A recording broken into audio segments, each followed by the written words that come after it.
సంక్రాంతి. మకర సంక్రాంతి అంటే సూర్యుడు మకర రాశిలోకి ప్రవేశిస్తాడు. కాలము రెండుగా ఉంటుంది, దక్షిణాయనము ఉత్తరాయణము. దక్షిణాయనంలో దేవతలందరూ నిద్రపోతారు, ఉత్తరాయణంలో నిద్రలేస్తారు. దేవతలు నిద్రలేస్తారంటే బ్రాహ్మీ ముహూర్తమునందు లేస్తారు, తెల్లవారుజామున 3 గంటల వేళ.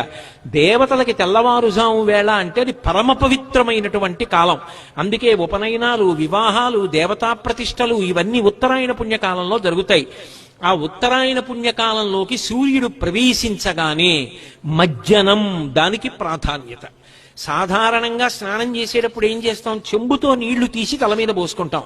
మజ్జనం అంటే మునక వేయుట, తల మునిగేటట్టుగా స్నానం చేస్తారు. జీవనదులలో కాని పుష్కరిణులలో కాని స్నానం చేస్తూ ఉంటారు. తల ముంచి స్నానం చేస్తారు, దాన్ని మజ్జనం అంటారు. స్నానం చేసి దేవతా సంబంధంగా, పితృదేవతా సంబంధంగా, జీవ సంబంధంగా అభ్యున్నతిని కల్పించే కాలం అది మకర సంక్రమణం. పుణ్యకార్యం చేయడం నేర్చుకో, దాని వలన పొందిన పుణ్యం నీ జీవుడితో వస్తుంది. మకర సంక్రమణ పుణ్యవేళ పరమపావనమైన కాలం. ఉత్తరాయణ పుణ్యకాలం దేవతలందరూ నిద్రలేచేటటువంటి సమయం. ఆ సమయంలో నువ్వు చదివే ఒక స్తోత్రం, నీ ప్రదక్షిణం, నీ నమస్కారం, నీ భగవన్నామోచ్చారణం నిన్ను కాపాడతాయి.